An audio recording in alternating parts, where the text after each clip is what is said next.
दोस्तों, आज मैं आपको क्लोथिंग टेक्सटाइल से कुछ प्रश्न पूछ रही हूँ और सारे प्रश्न जो मैं पूछ रही हूँ वो मेरे पढ़ाए हुए हैं। मैंने पिछले वीडियो में सारा पढ़ाया हुआ है। आप मेरे YouTube में जा करके क्लोथिंग टेक्सटाइल में देख करके आप समझ सकते हैं कि मैंने इस चैप्टर को पूरी डिटेल्स में पढ़ाया हुआ है। तो चलिए आज मैं प्रश्न पूछती हूँ कि ऊनी वस्त्र के भिगोने पर उसकी शक्ति बढ़ जाती है 30% तक, घट जाती है 25 से 30% तक। तीसरा ऑप्शन है अप्रभावित रहता है, कोई फर्क नहीं पड़ता। और चौथा है इनमें से कोई नहीं। जो ऑप्शन मैं पूछ रही हूँ इनमें से कोई ऑप्शन सही नहीं है। सही आंसर क्या है? ऊनी वस्त्र के भिगोने पर उसकी शक्ति 25 से 30% तक घट जाती है। इसलिए कभी भी आप ऊनी वस्त्रों को अगर आप रगड़ करके साफ करोगे वहाँ से ऊनी वस्त्र कमज़ोर हो जाएगा, फट जाएगा, उसके रेशे निर्बल और कमज़ोर हो जाते हैं भीगने के पश्चात। वहीं अगर सूती वस्त्र है, प्रश्न अगर ऐसा है कि सूती वस्त्र को भिगोने पर उसकी शक्ति बढ़ जाती है, घट जाती है, तो जहाँ ऊनी वस्त्र की शक्ति घटती है वहीं सूती वस्त्र की शक्ति बढ़ जाती है। इसीलिए सूती वस्त्र, चाहे वो रुमाल हो, चाहे आपका तौलिया हो, चाहे आपका चादर हो, चाहे आपका किचन क्लॉथ्स हो, उसको चाहे कितनी बार भी आप रगड़ रगड़ करके धोएं वो जल्दी नहीं फटेगा। रेयॉन की ताकत भी घट जाती है, वूलन की भी ताकत घट जाती है भीगने के पश्चात। तो ऊनी वस्त्र, रेशमी वस्त्र, नायलॉन का कोई फर्क नहीं पड़ेगा। ऊनी वस्त्र आपका फर्क पड़ता है और नायलॉन का वस्त्र तो आप जैसे चाहे वैसे धो सकते हैं। सही उत्तर क्या है? ऊनी वस्त्र के भिगोने पर उसकी शक्ति घट जाती है 25 से 30% तक। नेक्स्ट क्वेश्चन है, 12 से 14 माह के भेड़ों के शरीर से ऊन प्राप्त होती है, उस ऊन को हम क्या कहते हैं? जिस भेड़ का उम्र 12 से 14 माह है, मतलब 1 साल से 1.25 साल के भेड़ के शरीर से जो ऊन प्राप्त होता है उस ऊन को हम क्या कहते हैं? ऑप्शन है आपके पास वेदर ऊल, हॉगेट ऊल, कुंवारी ऊल, टेगलॉक ऊल। सही उत्तर है आपका हॉगेट ऊल। इसके बाद नेक्स्ट ऑप्शन है आपके पास, नेक्स्ट क्वेश्चन है आपके पास कि 8 माह के भेड़ों के शरीर से जो ऊन प्राप्त होते हैं उसको हम क्या कहते हैं? 8 माह के भेड़ के शरीर से जो हम ऊन प्राप्त करते हैं उस ऊन को हम क्या कहते हैं? हॉगेट ऊन, मेमने की ऊन, कालीन ऊन या कोटी ऊन। सही उत्तर क्या है? इसका आंसर आप मुझे दीजिएगा, मैं इसका आंसर नहीं बताऊंगी। आप पिछला वीडियो देखिए, पढ़िए, किताबों को पढ़िए, आपको पता चलेगा कि सही उत्तर क्या है। नेक्स्ट क्वेश्चन है आपको, सर्वप्रथम ऊनी वस्त्र निर्माण कला का प्रारंभ किस देश से हुआ था? सर्वप्रथम, सबसे पहले ऊनी वस्त्र निर्माण कला का प्रारंभ किस देश से हुआ था? भारत से, नेपाल से, अमेरिका से या इंग्लैंड से?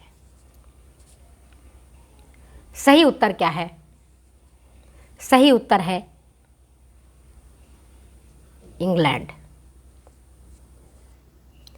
इंग्लैंड ठंड प्रदेश है और वहाँ पर उत्तम कोटि के उत्कृष्ट प्रकार के ऊन प्राप्त किए जाते हैं। इंग्लैंड है, ऑस्ट्रेलिया में बहुत अच्छे प्रकार के ऊन प्राप्त किए जाते हैं। नेक्स्ट क्वेश्चन आपके पास है वो ये कि मोहेर के नाम से जाना जाता है, मोहेर के नाम से जाना जाता है अंगोरा बकरी से प्राप्त बालों को,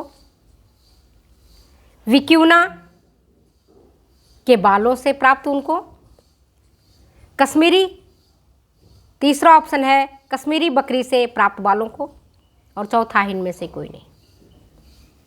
मोहेर नाम से हम किसे जानते हैं? मोहेर नाम से हम किसे जानते हैं? ऑप्शन है आपके पास अंगोरा बकरी से प्राप्त बालों को, दूसरा है विक्यूना के बालों से, तीसरा है कश्मीरी बकरी से प्राप्त बालों को, और चौथा है इनमें से कोई नहीं। सही उत्तर है अंगोरा बकरी से प्राप्त बालों को मोहेर के नाम से जाना जाता है। नेक्स्ट क्वेश्चन है लामा। आप जानते हो लामा के बालों से ऊन प्राप्त किया जाता है। तो लामा क्या है? एक प्रकार की बकरी है, एक प्रकार का भेड़ है, एक प्रकार का ऊंट है, या एक प्रकार का खरगोश है। लामा क्या है? सही उत्तर क्या है बताओ आप। हमने लामा के बारे में पढ़ाया है, विक्यूने के बारे में पढ़ाया है, अंगोरा के बारे में पढ़ाया है। तो लामा क्या है, इसके बारे में उत्तर आप देंगे। 2 प्रश्न मैं आपसे पूछ रही हूँ। एक तो मैंने आपसे पूछा कि 8 माह के भेड़ों के शरीर से जो ऊन प्राप्त होते हैं उस ऊन को हम क्या कहते हैं। दूसरा पूछ रही हूँ लामा के बालों से जो ऊन प्राप्त होता है उस ऊन को हम क्या कहते हैं ना। लामा के बालों से जो ऊन प्राप्त किया जाता है, तो लामा किस जाति का जानवर है? वो बकरी है या भेड़ है, ऊंट है या खरगोश है? ये बताओ। नेक्स्ट क्वेश्चन आपसे मैं पूछ रही हूं, वो टेरिलिन का व्यावसायिक नाम क्या है? टेरिलिन का व्यावसायिक नाम क्या है?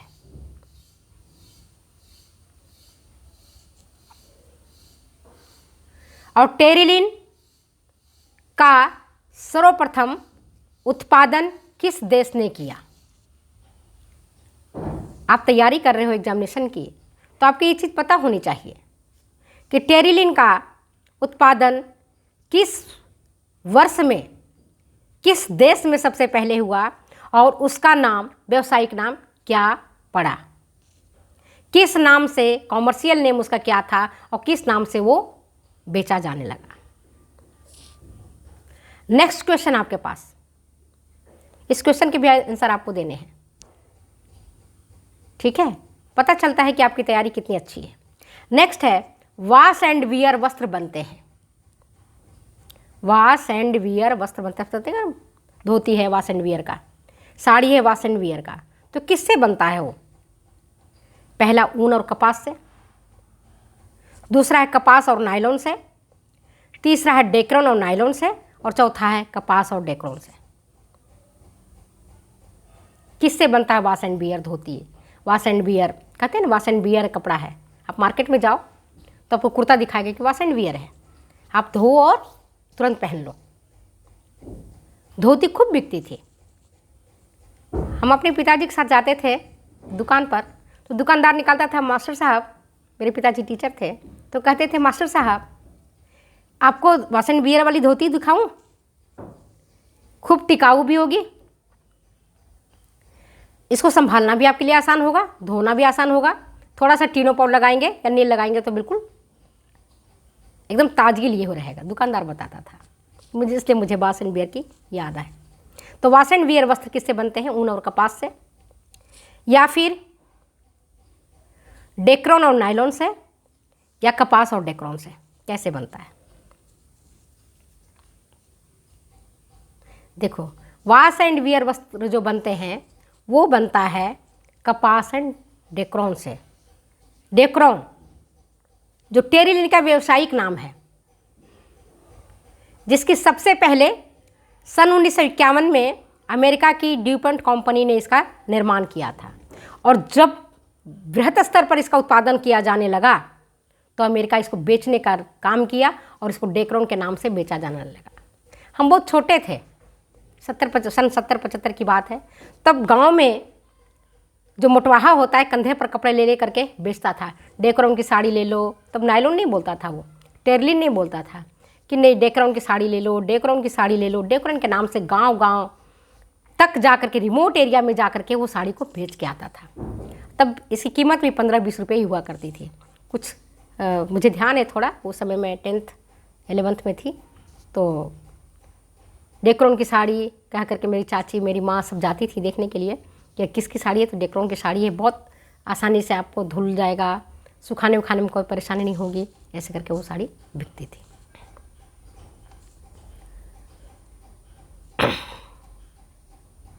ठीक है, तो आपको ये चीज़ समझ में आ गया कि डेक्रोन टेरिलिन का ही व्यवसायिक नाम है। नेक्स्ट है आपका एक्रिलॉन, नाम आपने सुना होगा, एक्रिलॉन, ऑरलॉन, ये सारे सिंथेटिक रेसे हैं, मानवकृत रेसे हैं। तो सबसे पहले मानवकृत संश्लेषित रेशा कौन सा रेशा है? वो है नायलॉन। आप अक्सर कंफ्यूज करते हो मेरे इतना पढ़ाने के बावजूद भी। अक्सर बच्चे उसमें गलतियां करते हैं, पूछते रहते हैं आपस में प्रश्न कि पहला मानवकृत रेशा कौन सा है। किसी ने नायलॉन कहा, किसी ने रेयोन कहा, किसी कुछ कहते, कोई कुछ कहते। भाई याद रख लो बच्चे कि पहला मानवकृत संश्लेषित रेशा नायलॉन है, अब पहला मानवकृत रेशा रेयोन है। इसमें कंफ्यूज होने वाली बात जैसी कुछ भी नहीं है। तो चलिए मैं अगले वीडियो में मिलते हैं फिर अगली बातों के साथ। तब तक दो इजाज़त जाने की। ओके बाय, फिर मिलेंगे।